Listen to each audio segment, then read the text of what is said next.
Hey guys, welcome to मियांग talk. आज मैं कुछ अपडेट्स के बारे में बात करूंगा इंडियन फुटबॉल से रिलेटेड, हेड कोच से रिलेटेड। सबसे पहले तो माफ़ी मांगना चाहूँगा क्योंकि बहुत दिनों से मैंने वीडियो अपलोड नहीं किया कुछ टेक्निकल फॉल्ट के कारण।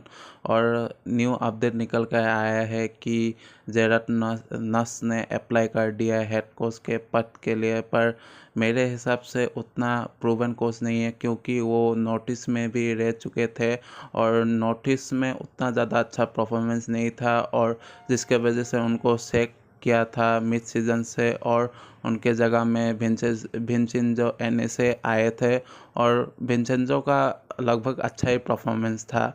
और एक पुराना अपडेट था साइमन ग्रेसन के बारे में। साइमन ग्रेसन को भी अप्रोच किया गया है इंडियन फुटबॉल मैनेजमेंट के तरफ से, जो कि एक अच्छा डिसीज़न होगा अगर वो साइन कर देते हैं। अगर मैं एक्सपीरियंस की बात करूँ तो साइमन ग्रेसन के पास बहुत ज़्यादा एक्सपीरियंस है क्योंकि उन्होंने बेंगलुरु के साथ काम किया था और वो फाइनल तक भी पहुंची थी। अनफॉर्चुनेटली उनको सेक किया गया था, लेकिन उनका अच्छा परफॉर्मेंस था। अगर मैं कंपेयर करूँ जेरट नस से, तो जेरट नस ने नोटिस के तरफ से नोटिस को मैनेज किया था, लेकिन उनका उतना अच्छा मैनेजमेंट नहीं था और उनको मिड सीजन में सेक कर दिया गया था और उनके जगह में विंसेंजो एनएस को लाया गया था, जो कि जिन्होंने एक डिसेंट परफॉर्मेंस दिया था अपने मैनेजमेंट के हिसाब से। और मुझे नहीं लगता कि नस उतना ज़्यादा अच्छा से कंट्रोल कर पाएंगे इंडियन प्लेयर्स को और इंडियन मेंटेलिटी को, जो एक मेंटेलिटी चाहिए होता है।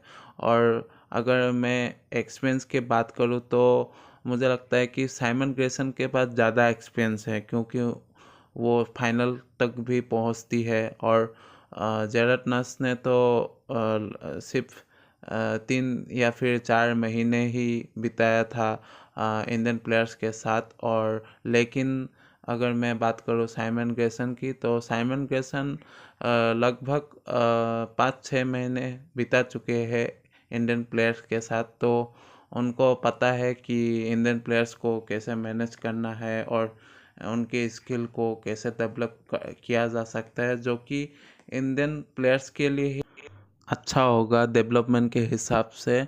क्योंकि अच्छी टीम बिल्ड करने के लिए स्किल्स, मेंटलिटी, फिर आपको क्रॉसिंग भी चाहिए होता है, फिर शूटिंग एबिलिटी भी चाहिए होता है, फिर आपको पोजीशनिंग का भी ज़रूरत होता है, जो कि अच्छे कोच के अंदर ही मिल सकता है।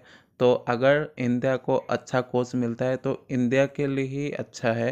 अभी तो 2 ऑप्शन निकल के आए हैं, लेकिन आने वाले समय में और भी ऑप्शन निकल के आएंगे, लेकिन इंडियन मैनेजमेंट को एक अच्छा बजट के साथ एक अच्छे कोच को साइन करना पड़ेगा और लगभग 3 से 4 साल का वक्त देना पड़ेगा, क्योंकि एक टीम को मैनेज करने के लिए लगभग 3 से 4 सालों की तो ज़रूरत होती है हर एक कोच को।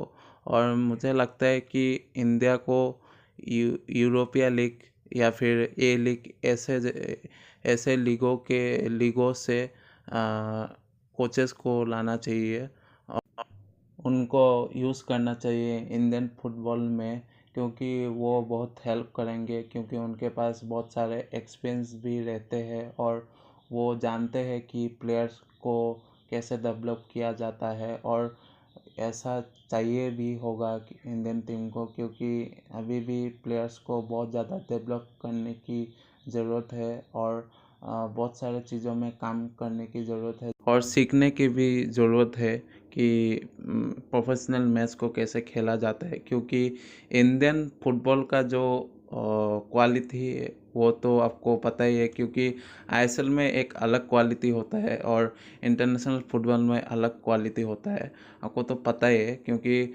आईएसएल में देखिए, आईएसएल में इंडियन प्लेयर्स के पास उतना ज़्यादा स्किल्स नहीं होता है अगर मैं कंपेयर करूँ इंटरनेशनल फुटबॉल से।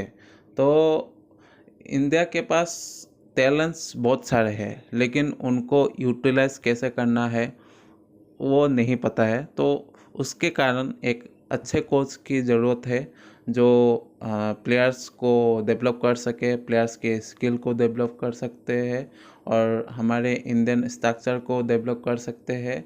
और एक अच्छा माइंडसेट आएगा तो एक अच्छा माइंडसेट से खेल भी पाएंगे हमारे इंडियन फुटबॉल प्लेयर्स। और इंटरनेशनल फुटबॉल का लेवल बहुत ही ज़्यादा हाई है। अगर आप आईएसएल को देखोगे और अगर आप इंटरनेशनल फुटबॉल को देखोगे तो इंटरनेशनल फुटबॉल एक हाई लेवल गेम होता है, तो उसको अगर इम्प्रूव करना है तो इंटरनेशनल हाई प्रोफाइल कोच को साइन करना पड़ेगा, जो कि इंडियन फुटबॉल टीम को हेल्प कर सकते हैं अपने मेंटलिटी के साथ और इंडियन फुटबॉल को डेवलप कर सकते हैं, जो कि हर एक इंडियन फुटबॉल फैंस के लिए बहुत ही अच्छा होगा। और आज के लिए इतना ही। आप लाइक कीजिए और सब्सक्राइब कीजिए और कमेंट्स कीजिए कौन होना चाहिए फुटबॉल टीम का कोच। Thank you.